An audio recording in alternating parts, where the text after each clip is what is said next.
बेटा week number 11 है, उसका लेक्चर आज हम करेंगे जिसमें प्रैक्टिकल डिमॉन्स्ट्रेशन भी है 3D की डिज़ाइनिंग की। ठीक है। जो लैब टास्क है ना बेटा, वो अभी तो मैं नहीं दे रहा, मगर मैं उनकी अलग से ना शॉर्ट वीडियो बना के मैं अपलोड करूँगा, तो आप लोग उससे हेल्प मिल जाएगी, आप लोग वो टास्क भी जल्दी कर लोगे। बेटा आज के जो लेक्चर है ना, उसमें पहला जो कॉन्सेप्ट है वो ऑर्थोग्राफिक प्रोजेक्शन से वो हम ड्रॉ कैसे करेंगे।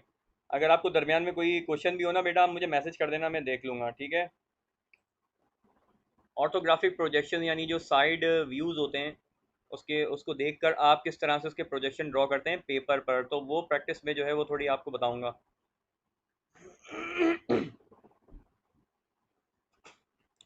बस दरमियान में थोड़ा सा गला साफ करना पड़ रहा है, इसलिए कि नज़ला और खांसी है मुझे मुस्तकिल, तो उम्मीद है आप लोग माइंड नहीं करोगे। बेटा ये सबसे पहला ऑब्जेक्ट है जिसमें हमने एक उसका व्यू सेलेक्ट कर लिया है। लेट्स से ये फ्रंट व्यू है, तो बेटा फ्रंट व्यू के लिए मैं इसको थोड़ा सा जूम कर रहा हूँ। बेटा फ्रंट व्यू आप जो है पेपर से ड्रॉ कर लेते हो, उसकी लेंथ और उसकी विड्थ जो भी डिटेल आपके पास मौजूद है वो आप ड्रॉ कर लेते हैं। ठीक है। फिर उसके बाद आपने इसका ऑर्थोग्राफिक प्रोजेक्शन ड्रॉ करना। ऑर्थो ऑर्थो का मतलब ये होता है बेटा कि 90 डिग्री फेस शिफ्ट, यानी अगर आप टॉप व्यू देखेंगे अपने घर का तो वो, और अगर आप फ्रंट व्यू देखेंगे तो दोनों का जो आपस में एंगल है वो 90 डिग्री, तो इसको हम ऑर्थोग्राफिक प्रोजेक्शंस बोलते हैं। ठीक है।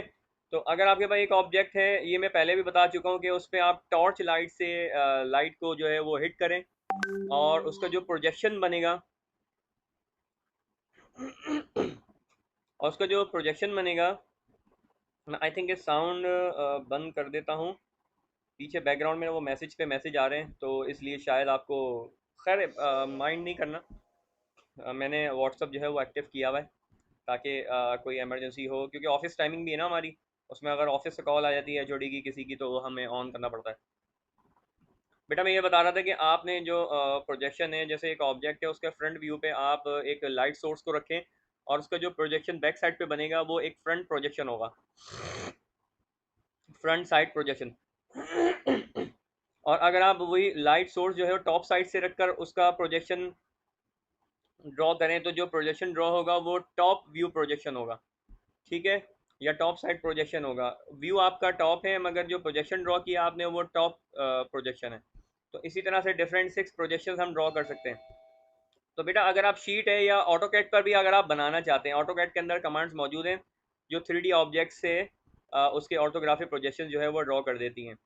ठीक है। उस पर भी हम एक कर लेंगे सेशन, अगर हमें मौका मिला, टाइम मिला। सेकंड बेटा यहाँ पे पेपर पे आपने ड्रॉ करने के लिए करना ही होता है कि जैसे एक फ्रंट व्यू हमने ड्रॉ कर लिया, उसके जितने भी जैसे एंड पॉइंट है, मिड पॉइंट है या सेंटर पॉइंट है, जो जो आपको लगता है, जैसे सबसे ज़्यादा जो अहम होता है वो कॉर्डन पॉइंट होता है सर्कल के, जो कि हिडन हो या ओपन हो। ठीक है। दोनों के एंड टू एंड पॉइंट या और ऑब्जेक्ट के जो एंड टू एंड पॉइंट्स है, वहां से एक स्ट्रेट लाइन आपने ड्रॉ कर लिया। ठीक है। तो आपने इनको बोलेंगे प्रोजेक्टेड लाइंस। ठीक है। इनके प्रोजेक्शन ड्रॉ करने के लिए प्रोजेक्टेड लाइंस आपको ड्रॉ करना होती हैं। जब आपने लाइंस जो है वो स्ट्रेट ड्रॉ कर ली, ठीक है, अब नेक्स्ट हम देखते हैं।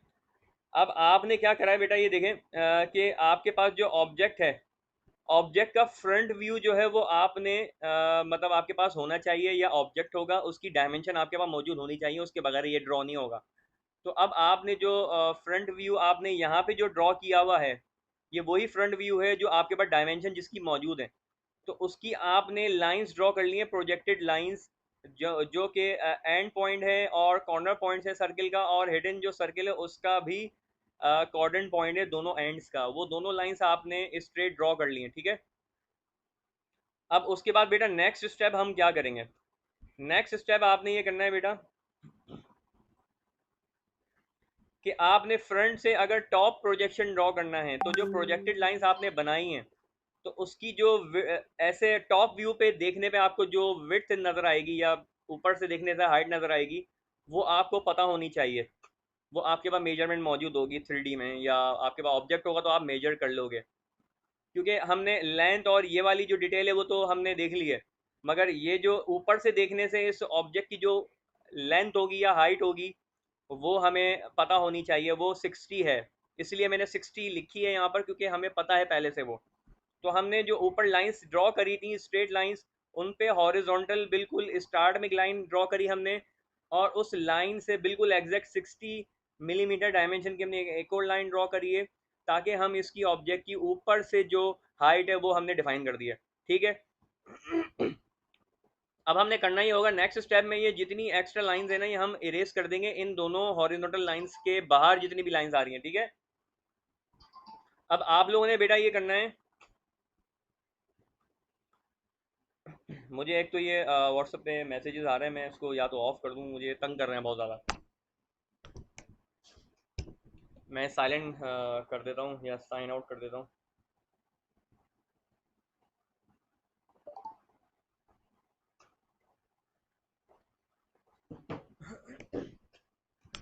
कोई इंपॉर्टेंट मैसेज नहीं है।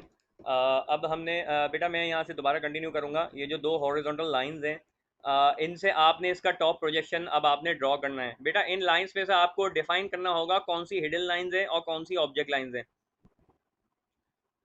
जो जो लाइंस आपको नज़र आएंगी ऊपर से देखने से, साइड लाइंस, वो ऑब्जेक्ट लाइंस होंगी।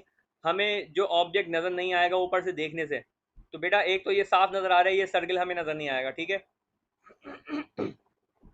और ऊपर से देखने से इसके ये कॉर्नर पॉइंट नज़र आ रहे होंगे, तो इनको हम हिडन में कन्वर्ट नहीं करना चाहेंगे।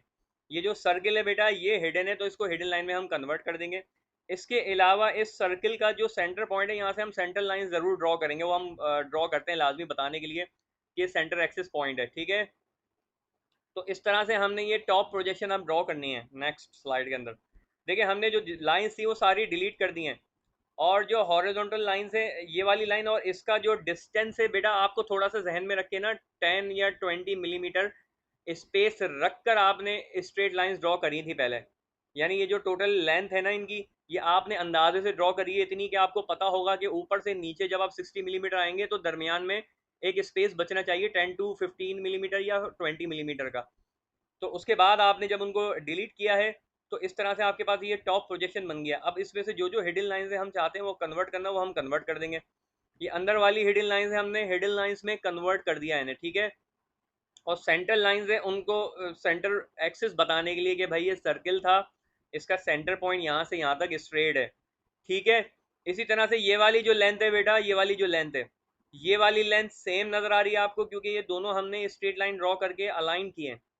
इसी तरह से ये वाली जो हाइट है वो हमें पता थी, तो हमने वो मेजर करके 60 रख ली है। बेटा हमने फ्रंट व्यू से, फ्रंट प्रोजेक्शन से हमने टॉप प्रोजेक्शन को ड्रॉ किया है। अब हम राइट प्रोजेक्शन ड्रॉ करेंगे। ठीक है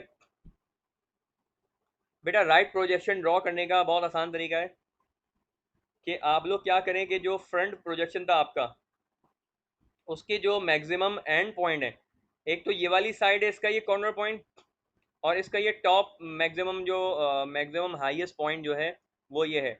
यहाँ से हमने दो स्ट्रेट लाइन ड्रॉ करी, जहाँ पे उनका कन्वर्जिंग पॉइंट आ गया वहाँ पे हमें रुक जाना है। उस कन्वर्जिंग पॉइंट से हम 45 डिग्री पे एक लाइन ड्रॉ करेंगे। बेटा 45 डिग्री आपके जहन में आ रहा होगा हमने 45 डिग्री क्यों यूज़ किया है। 45 डिग्री का फ़ायदा ये होता है बेटा, एक्स और वाई दोनों इक्वली डिवाइड हो जाते हैं, इसलिए कि जो 90 डिग्री है ना वो 45 में इक्वल डिवाइड होता है।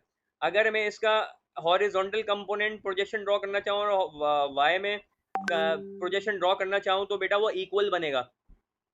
ठीक है, यानी जो वाई में, वाई से अगर आप डिस्टेंस मेजर करें और एक्स से डिस्टेंस मेजर करें वो सेम आएगा 45 में, ये फ़ायदा होता है। तो 45 पे हमने एक लाइन ड्रॉ करनी है स्ट्रेट आगे तक, वहां तक के अगर मैं इससे एक स्ट्रेट लाइन ड्रॉ करूं तो वो इंटरसेक्ट हो जाए। ठीक है बेटा, इसकी मदद से हम राइट प्रोजेक्शन ड्रॉ करेंगे।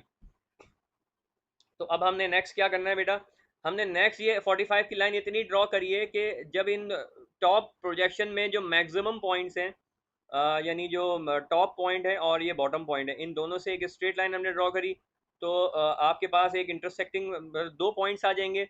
उन दो इंटरसेक्टिंग पॉइंट से बेटा नीचे की तरफ एक स्ट्रेट लाइन आपने ड्रॉ करनी है, और इतनी ड्रॉ करनी है कि नीचे वाला जो प्रोजेक्शन है उसकी जो बॉटम लाइन है वहाँ इंटरसेक्ट हो जाए। अगर मैं वहाँ से एक स्ट्रेट लाइन ड्रॉ करूँ तो वो इंटरसेक्टिंग पॉइंट आ जाए आपके पास। बिल्कुल इसी तरह से बेटा आपको राइट साइड पे यहाँ से देखने में जितने कॉर्नर पॉइंट नज़र आ रहे हैं उन सब पे एक लाइन स्ट्रेट ड्रॉ कर लें, और वहां तक कर लें जो ये यहाँ पर मैक्सिमम आपको लाइन की लिमिट नजर आ रही है, ठीक है। इस ऑब्जेक्ट की राइट साइड से देखने में आपको जो लेंथ है वो भी समझ में आ जाएगी। बाकी अब आपने क्या करना है कि राइट साइड पे जितने कॉर्नर पॉइंट्स हमें नजर आ रहे थे हमने ड्रॉ कर लिए। अब बाकी जो एडिशनल लाइंस है उनको हम डिलीट कर देंगे। मेक श्योर ये जो डिस्टेंस आपको नजर आ रहा है यहाँ पर और ये वाला डिस्टेंस सेम नजर आना चाहिए, ठीक है। इसलिए कि 45 डिग्री हमने लाइन ड्रॉ करी है। अगर आप पेपर वर्क पे कर रहे होंगे, अगर आपने एरर डाल दिया तो फिर आपको एक जैसी नजर नहीं आएगी। ऑटो कैड में आप ट्राई करके देखना, वहां पे आपको बिल्कुल एग्जैक्ट नजर आएगा। मेजरमेंट भी आप कर सकते हैं वहां पे। बेटा देखिए नेक्स्ट शीट में हमने क्या किया है कि जितनी एक्स्ट्रा लाइन से हमने डिलीट कर दी हैं, और जो हिडन लाइंस थी, यानी ये वाला जो सर्किल है राइट साइड से भी हमें नजर नहीं आएगा तो उसको हिडन लाइन में कन्वर्ट कर दिया। इसके अलावा जो सेंटर एक्सिस लाइन है वो हमने ड्रॉ करी है बताने के लिए कि यहाँ पे एक थ्रू एक्सिस सेंटर होल है और उसका सेंटर पॉइंट यहाँ से यहाँ तक है, और स्ट्रेट ये ऑर्थोग्राफिक प्रोजेक्शन आपने ड्रॉ कर लिए हैं, ठीक है बेटा। तो यहाँ कोई सवाल है तो आप पूछ लें, फिर हम जो है वो 3D पे स्टार्ट करेंगे ऑटोकैड के अंदर।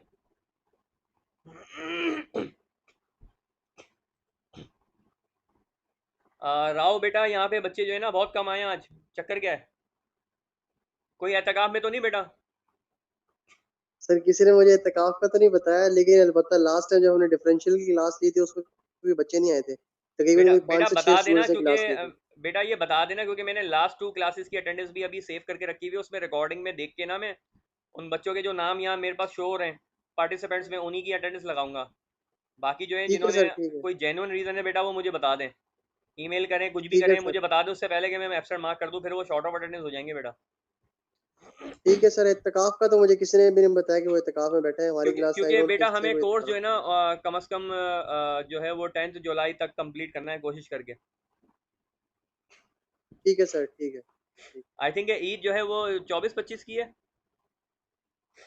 जी सर, 25 की है या 26 की है? अगर 29 रोजे होते तो 25 की है, अगर 30 रोजे होते अच्छा, तो 26 तो की है। बेटा 25 जो है वो मंडे का है, तो मंडे, ट्यूसडे, वेनेसडे और थर्सडे, तो हमारी जो क्लासेस बेटा उस ईद में नहीं होंगी ना, वो फिर हम जो है हफ्ते या इतवार को करेंगे, ठीक है सर, ठीक है, क्योंकि हमें बेटा ये ठीक। कोर्स कवर करना है। और वरना मैं जो है ठीक है वो सर। कोई वीडियो लेक्चर अगर मैं अपलोड कर दूंगा तो मेरा हाल है उससे भी कवर हो जाएगा तुम लोगों का। फिर question answer yes sir. Session रख सकते हैं हम, ठीक है, ठीक है, ठीक है ना? ठीक है। बेटा इसमें कोई सवाल है बच्चों तो पूछ लो। बेटा मैंने आपके माइक जो है वो अनम्यूट कर दिया, अगर इसमें कोई क्वेश्चन है तो पूछ लें।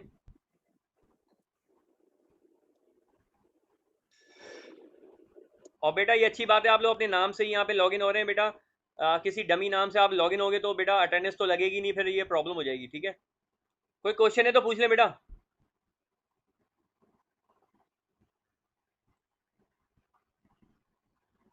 आगे चलें, यस सर, चले आगे। कोई क्वेश्चन नहीं है। क्योंकि बेटा हमें 3D जो डिजाइनिंग है ना वो स्टार्ट करनी है। ये तो हमने सिर्फ पेपर वर्क किया, ये भी थ्योरी का कॉन्सेप्ट था कि ऑर्थोग्राफिक प्रोजेक्शंस किस तरह से ड्रॉ होती हैं, ठीक है। बेटा यहाँ पे ना हम एक रेक्टेंगल बनाएंगे। आपको मैं रेक्टेंगल की कमांड से हम बना बना के थक चुके हैं, अब मैं लाइन की कमांड से बनाऊंगा और उसको बेटा 3D में कन्वर्ट करने का तरीका भी बताऊंगा। तो अब आप लोगों ने ये मेक श्योर करना है कि मतलब नोटबुक में ना आप लोग नोट कर रहे हो जो भी मैं आपको बातें बता रहा हूँ, ताकि कोई क्वेश्चन हो बेटा पूछ लो, कि इसलिए कि अभी आप साथ साथ अप्लाई नहीं कर सकते ऑटोकेट पे, बहुत लंबा हो जाएगा, ठीक है। तो बेटा मैं एक रेक्टेंगल ड्रॉ करूंगा, वाई में उसकी लेंथ होगी 10 और हॉरिजॉन्टल होगी उसकी जो मतलब एक्स में लेंथ वो 6 होगी, और ऐसे आप हाइट कह लें से वाई में तो वो 10 होगी, ठीक है। और इसमें बताया कि एज ई आइसोमेट्रिक व्यू के अंदर मैं आपको 3D व्यू के अंदर भी काम करके दिखाऊंगा और उसमें इंपॉर्टेंट पॉइंट्स बताऊंगा कि आपने गलती क्या नहीं करनी। और इसके अलावा में जो स्टार्ट के 6 2D व्यूज हैं उनमें भी हम काम कर सकते हैं, तो वो भी बता दूंगा मैं आपको, ठीक है। तो अब मैं बेटा ऑटो कैड पर शिफ्टिंग कर रहा हूँ। बेटा ऑटो कैड में जब भी आप आओगे तो मैंने लास्ट लेक्चर में आपको बताया था कौन से टूल बार आपने एक्टिव करने हैं। ये व्यू का टूल बार है, यूसीएस 2 का टूल बार है बेटा, ये आपने एक्टिव करना है। ये ऑर्बिट का टूल बार है, इसी तरह से ये विजुअल स्टाइल का टूल बार है, ठीक है। अब आप लोग जब एज ई आइसोमेट्रिक पे क्लिक करोगे तो वो इस तरह से 3D व्यूज के अंदर आ जाएगा। हमने काम करना है टॉप यूसीएस के अंदर, व्यू हमारा एज ई आइसोमेट्रिक रहेगा, और जो यूसीएस है यानी किस सरफेस पर हमने काम करना है वो टॉप होना चाहिए। तो ये बाय डिफॉल्ट यहाँ पे वर्ल्ड आ रहा होता है, वर्ल्ड का मतलब भी टॉप ही होता है।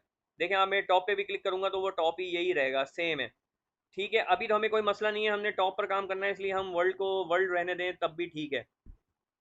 तो मैं यहाँ पे एक लाइन की कमांड सेलेक्ट कर रहा हूँ, ठीक है, एल लिखकर, और स्टार्टिंग पॉइंट मैंने बताना है 0,0, ठीक है। और अब आप 3D व्यू में काम कर रहे हैं तो बेटा अब आप याद कर लें कि हम 2 पॉइंट्स नहीं बताएंगे, 3 पॉइंट्स बताएंगे, जेड को भी 0 बताएंगे। वैसे हम एक्स और वाई बताएं तो वो भी बात ठीक है, मगर ये याद कर ले ताकि आपसे कंफ्यूजन ना हो। तो 000 हमने लिखा है ताकि जेड में भी कोई वो पॉइंट ना सेलेक्ट करे। अच्छा, ऑर्थो मैंने ऑन किया हुआ है, ऑर्थो 3D व्यूज में भी काम करता है, ऑर्थो मोड। तो बेटा आपने माउस का कर्सर ऐसी पोजीशन पर रखना है कि एक्स में वो 0 डिग्री पर आ जाए।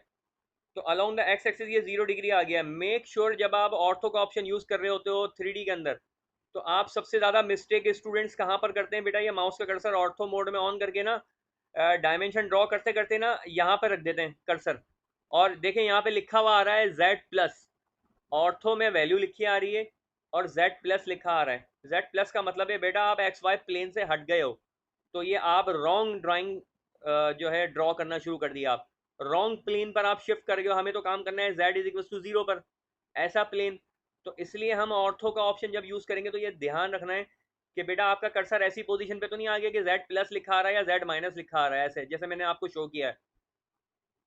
तो मेक श्योर आपने एक्स वाई में काम करना है। तो एक्स वाई में काम करने की निशानी है बेटा, जब भी आप अलोंग द एक्स एक्सिस रखोगे तो 0 डिग्री आएगा, अपोजिट रखोगे एक्स के माइनस एक्स में तो 180 डिग्री आएगा, वाई के अलोंग रखोगे तो 90 डिग्री आएगा प्लस वाई, और अगर आप माइनस वाई की तरफ लेके आओगे तो 270 आएगा। ये एक्स वाई प्लेन है आपका, ऐसा प्लेन जिसमें Z=0 है, ठीक है।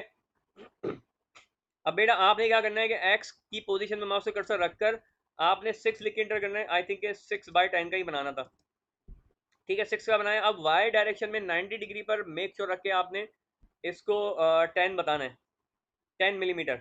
अभी मैंने यूनिट्स और ये चीज़ें सेट नहीं करी है, वो आप लोग खुद करोगे, हर दफ़ा मैं नहीं कर रहा, ठीक है। लिमिट्स भी मैंने सेट नहीं करी बेटा। एक्स में अगेन यहाँ पे मुझे 6 बताना है, और वाई में मैं इसको इस तरह से क्लोज कर दूंगा।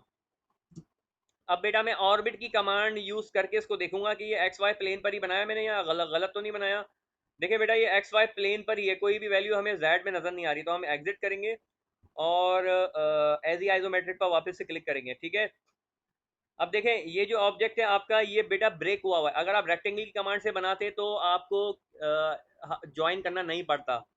बेटा 3D के अंदर कन्वर्जन के लिए जब भी आप एक्सट्रूड की कमांड रन करोगे तो आपकी जो ज्योमेट्री है ना वो पॉलीलाइन में कन्वर्ट होनी चाहिए by using P edit command. तो इस लाइन को आप जब पी एडिट की कमांड मतलब अप्लाई नहीं करते और मैं डायरेक्ट इसमें एक्सट्रूड की कमांड अप्लाई कर रहा हूँ, देखें EXTRUDE, इसकी शॉर्ट फॉर्म है एक्स्ट, EXT। तो आप इसको भी लिख के एंटर करेंगे तब भी हो जाएगा। अभी मैं ऐसी पूरे ऑब्जेक्ट को सिलेक्ट करके ना बेटा और इसमें हाइट बताने लगा हूँ, हाइट बता रहा हूँ मैं 20, ठीक है। जूम एक्सटेंड करूंगा, और अक्सर बच्चे ये समझते हैं कि हमने इसको 3D में कन्वर्ट कर लिया है, जबकि 3D में कन्वर्ट नहीं हुआ बेटा, अभी सिर्फ ये सरफेस मॉडल बना दिया आपने। देखें इसकी जो साइड थी ना उसने उसको अप्लाई कर दिया एक्सट्रूड में, जबकि अंदर से ये हॉलो है, ये आपका ट्रू सॉलिड मॉडल नहीं है, ये रॉन्ग है। तो आपने बेटा इसका ख्याल रखना है।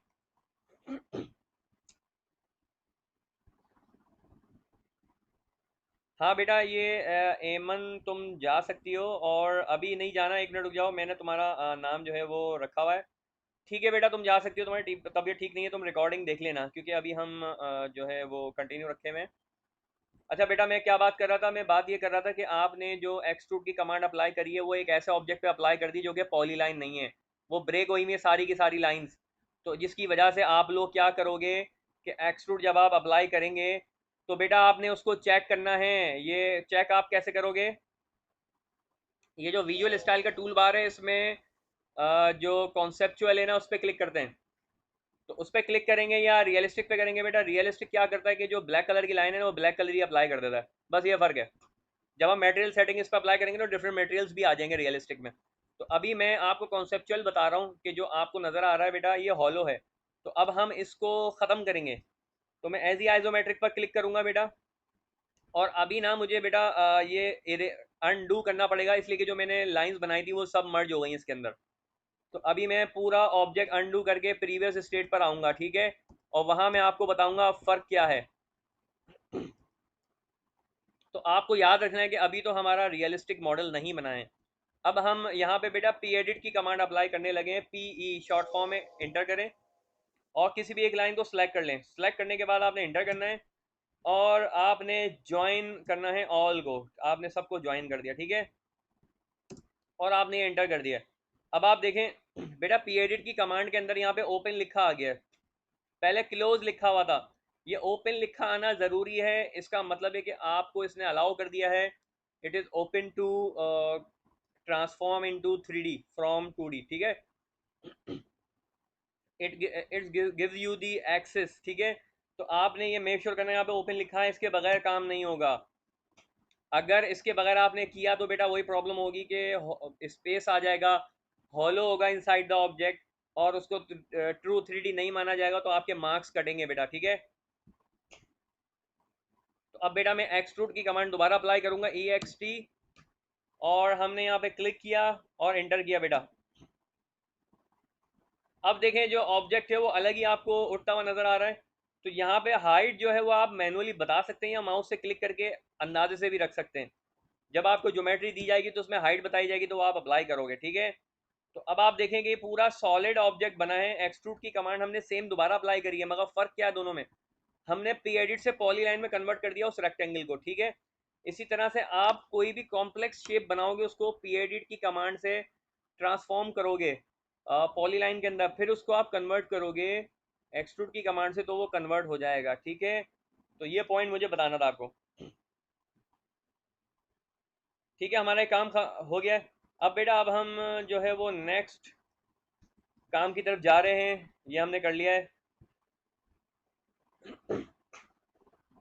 बेटा। इससे भी पहले ना मैं आपको ये बताना चाहूँगा कि जो काम हमने यहाँ 3D में किया है ना, वो हम 2D में भी कर सकते हैं। फॉर एग्जाम्पल बेटा ये हमने एज आइसोमेट्रिक में किया। यहाँ विजुअल स्टाइल से सबसे पहला वाला ऑप्शन सेलेक्ट किया 2D वाई फ्रेम, और मैं इस सब को इरेज कर रहा हूँ, ठीक है। मेक श्योर आपने जहन में रखना है कि हमने टॉप में काम करना है। तो मैंने टॉप जो शुरू के 6 ऑप्शन हैं बेटा, उनमें से मैं टॉप वाले व्यू पे जब मैं क्लिक करूंगा तो मेरे पास देखें 2D ड्राइंग आ गई। तो अब बेटा अब हमने करना ये है कि यहाँ पर एक रेक्टेंगल ड्रॉ करना है जो हमें पता है क्या है, 0,0, और उसकी जो एक्स में लेंथ थी 6,10 बताना है मुझे डायरेक्ट। तो मेरे पास एक रेक्टेंगल बन गया। अब मैं बेटा यहाँ 2D में ड्रॉ करना बहुत आसान है, हमने जल्दी से कर लिया, और अगर आप ऑर्थो के ऑप्शन से यूज़ करते तो वो भी आसान था। अब मैं 3D में कन्वर्ट करूंगा इसे, यानी एज आइसोमेट्रिक में देखें मेरे पास वैसे ही बिल्कुल वैसा ही रेक्टेंगल आ गया जैसा मैंने 3D में काम किया था। तो अब आपके पास ये दोनों डिफरेंट चॉइसेस हैं कि आप में से कुछ स्टूडेंट अगर 3D में काम करना चाहते हैं तो 3D में भी कर सकते हैं, 2D में करना चाहते हैं तो वो 2D में कर लें, ठीक है। कुछ स्टूडेंट्स को ना बेटा ट्रिम की कमांड या एक्सटेंड की कमांड अप्लाई करने में ना प्रॉब्लम आ जाती है 3D में। तो उनको सोल्यूशन में यही देता हूँ कि आप शुरू के जो व्यूज़ हैं टॉप फ्रंट या राइट, इनमें से किसी एक पर आप काम करके और अपना काम कर लें, ठीक है। बस ये याद रखिएगा कि जब आप डिफरेंट व्यूज़ में काम कर रहे हैं तो आपने डिफरेंट लेयर्स बनानी है। हर ऑब्जेक्ट की एक डिफरेंट लेयर आपने बना के काम करना होगा, ताकि जब आप डिफरेंट व्यूज़ पे काम करें तो पीछे जो आपने ऑब्जेक्ट बनाया वो एडिट होना ना शुरू हो जाए, वो आपको तंग ना करे, तो आप उसको ऑफ कर देंगे, बाकी आप काम दूसरी लेयर्स में करते रहेंगे, ठीक है। अब आप यहाँ पे एक्सट्रूड की कमांड अप्लाई करेंगे तो ये इस तरह से दोबारा से काम हो जाएगा, ठीक है। अब बेटा हमारा जो नेक्स्ट जो एक्सरसाइज है जो मैं आपको बताना चाह रहा हूँ, एक्सट्रूजन के अंदर बहुत सारे ऑप्शन है। अभी हमने extrusion by using height option हमने अप्लाई किया है। अब extrusion by using along the path option, ये एक और ऑप्शन है हमारे पास। बेटा हमारे पास 10 मिनट्स रह गए, मैं दोबारा से मीटिंग जो है वो स्टार्ट करूँगा अगर दरमियान में हमारी कॉल डिस्कनेक्ट हो जाती है, अगर लेक्चर कंप्लीट नहीं होता आज का ये, ठीक है। कोशिश मेरी ये थी कि वीक 11 और 12 दोनों हम कर लें, अगर 11 में हमें टाइम लग रहा है तो कोई बात नहीं। बेटा हमने यहाँ पे ये 2 लाइंस ड्रॉ करनी है ऐसे, और 10 मिलीमीटर इनकी डायमेंशन है, और ये ऐसे का मतलब है कि बेटा 45 डिग्री पे ड्रॉ करना है इन्हें, ठीक है। तो अब हम क्या करने लगे हैं, मैं आपसे ये कहूँगा कि आपने ये सारा फ्रंट व्यू में काम करना है, फ्रंट व्यू मतलब फ्रंट यूसीएस कर लें या फ्रंट व्यू कर लें, एक ही बात है, ठीक है। तो अब मैं यहाँ पे फ्रंट यूसीएस कर रहा हूँ, एक्स और वाई मैंने इस तरह से बना लिए। तो मैं एक लाइन की कमांड ड्रॉ करूंगा, मतलब लाइन की कमांड से एक लाइन ड्रॉ करूंगा, 0,0,0, ठीक है। और अब मैंने यहाँ पे एंगल बताना है, at the rate X Y plane पर ही रहते हुए 45 डिग्री रखना है, और लेंथ है 10 और एंगल है 45। तो मैंने एक लाइन ड्रॉ कर ली है, ठीक है। अब मैं इसको मिरर कर दूंगा तो दूसरी लाइन भी आ जाएगी, तो एम आई लिख के इंटर और ये क्लिक करूंगा, और इसके एंड पॉइंट को सिलेक्ट करने के बाद मैंने मिरर लाइन का एक और पॉइंट बताना है जो कि स्ट्रेट होना चाहिए, मैंने बता दिया। और अब मैं इसको बेटा जूम एक्सटेंड कर लूंगा, ठीक है। अब हमने यहाँ पे बेटा एक्सट्रूजन अलोंग पाथ अप्लाई करना है, तो पहले हम देख लेंगे ऑब्जेक्ट हमें बनाना कैसे है। हमने ये अप्लाई कर दिया। अब बेटा हमें फ्लिट की कमांड से यहाँ पे रेडियस अप्लाई करना है 2, ठीक है। तो फ्लिट एफ इंटर और रेडियस आर लिख के इंटर करना है और 2 बताना है, और इन दोनों लाइन्स को सिलेक्ट कर लूंगा तो देखें यहाँ पे रेडियस अप्लाई हो गया। बेटा यहाँ पे आप ये देखें, ये पूरा ऑब्जेक्ट जो है अलग अलग है, तो इस पूरे ऑब्जेक्ट को आपने ज्वाइन करना है, ताकि जब आप एक्सट्रूजन अलोंग दी पाथ का ऑप्शन यूज करें तो वो एक साथ पूरे के पूरे को सिलेक्ट कर ले, ऐसा ना हो कि बार बार जो है वो बीच में इंटरप्शन होती रहे आपको, ठीक है। तो अब हम क्या करने लगे, मैं पी एडिट की कमांड अप्लाई करूंगा, पी ई इंटर, और ये पहली लाइन मैंने सेलेक्ट करी, इंटर और जे लिख के मैं इंटर करूंगा, और दोनों लाइंस को मैं सेलेक्ट कर लूंगा। यहाँ पे क्लोज ही लिखा आएगा, ओपन लिखा इसलिए नहीं आएगा क्योंकि ये क्लोज लूप नहीं है, ये ओपन लूप है, मगर हमने इसको ज्वाइन कर लिया कामयाबी से, ठीक है। अब बेटा अब हमने नेक्स्ट टास्क क्या करना है, एक ऐसा ऑब्जेक्ट बनाना है जो कि इस पे एक्सट्रूड कराना है, चलाना है, हमने ड्रॉ करना है। तो बेटा एक रेक्टेंगल बनाना है, वो इस तरह से बनाना है कि वो भी फ्रंट व्यू में ही बन जाए, ठीक है। मैं फ्रंट व्यू में ही बनाऊंगा उसको पहले। तो आपने रेक्टेंगल की कमांड सेलेक्ट करी और इसका ये पॉइंट आपने सेलेक्ट किया, ठीक है। और एट द रेट 1,1 लिखना है आपने, और आपने इस तरह से जो है वो, सॉरी मैंने पॉइंट जो है वो गलत बता दिया था, डबल कॉमा बता दिया था, एट द रेट और 1,1, ठीक है। हमारा ऑब्जेक्ट ये हमने बना लिया, ठीक है। अब यहाँ पे बेटा हमें चेंजेस क्या करनी होंगी, ये ज़रा गौर से देखें। ये जो हमने ट्रैक बनाया है ना, इस ट्रैक के साथ इस इस स्क्वायर की विड्थ नहीं आ रही। अगर आप यहाँ से देखें तो पूरे का पूरा एक लाइन नज़र आ रहा है। अगर मैं इस ऑब्जेक्ट को इसके ऊपर ड्रॉ कराना चाहूँगा तो इसकी डायमेंशन नहीं आएगी, इसकी जो विड्थ है ना 1/1, वो इसके शेडो ड्रॉ नहीं होंगे, इसके शेड्स नहीं आएंगे, क्योंकि ये एक लाइन ड्रॉ कर देगा बस, और एरर भी दे देगा, और ये ड्रॉ नहीं करने देगा आपको, ठीक है। तो हमें क्या करना होगा कि ये वाला जो ऑब्जेक्ट है जो हमने स्क्वायर बनाया है, उसको और इस वाले ट्रैक को आपस में 90 डिग्री फेस शिफ्ट करना है किसी तरह से। तो बेटा इसका एक बहुत आसान सी कमांड है, रोटेट 3D। ये मैं सेलेक्ट करूंगा, जो कि आपके लेक्चर में भी मौजूद है, देखें। हमने क्या करना है, रोटेट 3D अप्लाई करना है, ऑब्जेक्ट को सिलेक्ट करना है, फिर एक्स एक्सिस का ऑप्शन सिलेक्ट करना है, और 90 डिग्री का ऑप्शन सिलेक्ट करना है। जब आप 90 डिग्री का ऑप्शन सिलेक्ट करोगे तो ये जो स्क्वायर बनाया था आपने वो पीछे की तरफ गिर गया है, ठीक है। तो अब हमने यही काम करना है बेटा। अब हमने रोटेट 3D ऑब्जेक्ट सेलेक्ट किया, इंटर किया, और अब हमसे वो पूछ रहा है एक्स एक्सिस है, वाई एक्सिस है, जेड है, तो हम बोलेंगे एक्स एक्सिस, और specify a point on X axis. तो मैंने ये पॉइंट सेलेक्ट कर लिया, ठीक है, वही बेस पॉइंट जो आपको याद है। अब हमने एंगल बताना है 90 डिग्री। तो देखें हमने क्या करा है कि इसको हमने जो है ऑब्जेक्ट को 90 डिग्री फेस शिफ्ट करा दिया। अगर मैं -90 बताता तो ये पीछे की तरफ गिरता, ये हमारी तरफ गिर गया, बात एक ही है। अगर पीछे की तरफ गिरेगा, ये यहाँ पे गिरेगा, इसको 90 डिग्री हमें करना था। तो अब ये बिल्कुल ठीक ड्रॉ हो जाएगा, क्योंकि देखें अगर आप यहाँ से देखें और इस लाइन को देखें तो अब आपको नज़र आ रहा है कि जब ये ऑब्जेक्ट इसके ऊपर चलता हुआ जाएगा तो अपनी जो बाउंड्रीज और शेड्स हैं वो छोड़ता हुआ जाएगा, तो इस तरह से एक सॉलिड एक रॉड बन जाएगी जो बैंड हुई भी होगी, ठीक है। तो अब हमने बेटा एक्सट्रूजन अलोंग दी पाथ का ऑप्शन यूज करना है, EXT इंटर, और मैंने इस ऑब्जेक्ट को सिलेक्ट किया, इंटर किया। अब बेटा मैंने हाइट नहीं बतानी, मैंने P लिख के इंटर करना है, और ये कह रहा है कि सिलेक्ट दी एक्सट्रूजन पाथ। में इसको सिलेक्ट करूंगा तो देखें हमारे पास एक ये ट्रैक ड्रॉ हो गया। समझ में आ रही है आपको? तो अब आप इसको कंस्ट्रेंट ऑर्बिट से मूव करके देखें, जो आपने स्क्वायर शेप बनाया था उसी को उस एंगल के हिसाब से उसने जो है वो बैंड करके जो हमने ट्रैक बनाया था एक शेप बना दिया है। तो इस तरह से आप डिफरेंट ज्योमेट्रीज बना सकते हैं। ये सर्किल भी मूव करा सकते हैं और ये भी मूव करा सकते हैं स्क्वायर। बस आपने ये याद रखना होगा बेटा कि जो ऑब्जेक्ट की ज्योमेट्री है इस बेंडिंग शाफ्ट के हिसाब से उसकी डायमेंशन इतनी ज़्यादा ना हो कि वो बेंड ही ना कर सके, तो वो एरर दे देगा। लॉजिकल होनी चाहिए जो भी डायमेंशन आप बताओगे, ठीक है। तो यहाँ मैंने आपको एक्सट्रूजन अलॉन्ग दी पाथ भी बता दिया है। अब मैं इसको रेस करके अगले ऑप्शन पे आ रहा हूँ। ये हमारा काम खत्म हो गया है। अब आपने आना है बेटा टॉप यूसीएस के अंदर, और नेक्स्ट जो है वो मैं जल्दी से देखना चाहूँगा ताकि आपका काम कंप्लीट हो जाए। ये पी एडिट की कमांड मैंने आपको बता दी है बेटा। अब बेटा लास्ट जो है एक्सट्रूजन अलॉन्ग टेपर एंगल। बेटा टेपर एंगल से ना हम ये पैरामिड बनाएंगे, ठीक है। हमने एक बनाना है 8x8 का एक स्क्वायर बनाना है। हम पहले स्क्वायर बना लेते हैं रेक्टेंगल की कमांड से, ठीक है। 0,0,0 और इसका बेटा फाइनल पॉइंट जो बताएंगे हम 8,8,0। अच्छा 2D पॉइंट बोल रहा है, क्योंकि 2D कमांड है तो हम 8,8 बता देते हैं। चलो ठीक है भाई। स्टार्ट पॉइंट तो उसने सेलेक्ट कर लिया था 3 में, मगर जो फाइनल पॉइंट है उसको एक्स वाई प्लेन पर ही चाहिए, जेड को वो कंसीडर कर रहा है 0, तो हमें बताने की जरूरत नहीं है। तो बेटा अब हमने ये काम कर लिया है। अब सेकंड जब हम एक्सट्रूजन अलोंग दी पाथ जब अप्लाई करेंगे ना बेटा, और सॉरी टेपर एंगल, तो टी लिख के एंटर करना होगा। 45 डिग्री एंगल बताएंगे और हाइट बताएंगे 4, ठीक है, ताकि इक्वली चारों साइड जो है वो एक पॉइंट पर आके कन्वर्ज हो जाए।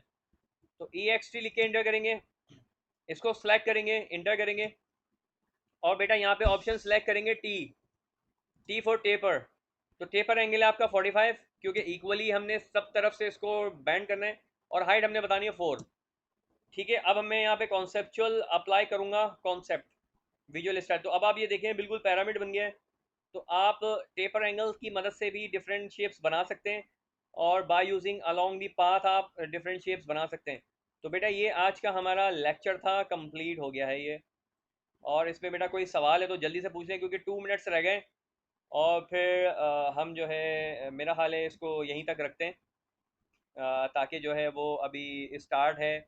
और 3D जो ड्राइंग्स है ना बेटा, उस पर आपको प्रैक्टिस करना है, क्योंकि अभी मैं कुछ टास्क आपको करके दिखाऊंगा, तो आप उस पर प्रैक्टिस करोगे तो थोड़ा एक्सपर्ट हो जाओगे आप। फिर हम थोड़ा जो है वो 1-2 लेक्चर्स एक साथ कवर कर सकते हैं, ठीक है। कोई क्वेश्चन है तो पूछ लें। मैं बेटा आपका माइक जो है वो अनम्यूट कर रहा हूँ। बेटा तमाम स्टूडेंट्स को ना आप लोग बता दें बेटा, ये लाइव सेशंस आप छोड़ो नहीं, अनलेस सर कोई ये जेन्युइन। लास्ट वाली डायग्राम समझ नहीं, मतलब आपने 8,8 का स्क्वायर बना दिया, उसके बाद क्या कर रहा है वो समझ नहीं आया थोड़ा। बेटा वो मैंने रिकॉर्ड कर दिया, मगर मैं शॉर्ट में तुम्हें बता देता हूँ मैंने क्या करा है। 8,8 का एक स्क्वायर बनाया, ठीक है। फिर मैंने यस उसको सर। एक्सट्रूजन वाली कमांड अप्लाई करी है, एक्सट्रूड। और उस ऑब्जेक्ट को जब मैंने सेलेक्ट किया तो उसने मुझसे हाइट पूछी, मैंने हाइट की जगह ना टी लिख के एंटर कर दिया, तो टेपर ऑप्शन में चला गया मैं, टेपर एंगल में, ठीक है। टी लिख के आप सही इंटर सर। टी लिख के आप इंटर करेंगे। फिर उसके बाद बेटा आप क्या करोगे, उसमें उसको एंगल बताना होगा। एंगल मैंने 45 बताया था, वो रिकॉर्डिंग में आप देख लेना, और हाइट मैंने 4 बताई है। तो उसके हिसाब से उसने क्या करा, उस ऑब्जेक्ट को एक्सट्रूड किया ऊपर की तरफ और एंगल अप्लाई कर दिया, ठीक है। हाइट उसने 4 रखी है। समझ में आ गया? यस सर, आगे सर। ठीक है। राव कहाँ गया? राव चला गया क्या? अच्छा राव है। राव बेटा नो ठीक है, सर, मैं समझ में नहीं आए? गया। जी सर, मैं यहीं पे ही हूँ। अच्छा ठीक है बेटा, फिर मैं नेक्स्ट लेक्चर अभी नहीं कर रहा, अभी आई थिंक ये काफ़ी है। ठीक है सर। इसलिए कि जो है अभी आप लोग ये बेटा इसकी प्रैक्टिस करोगे, ऐसा ना हो कि बहुत सारा काम जमा हो जाए। मेरे साथ साथ रहो ना, तो जब भी ठीक रहेगा, ठीक है। ठीक है सर। चलो बेटा, अल्लाह हाफिज़, ये मीटिंग खत्म होने वाली है।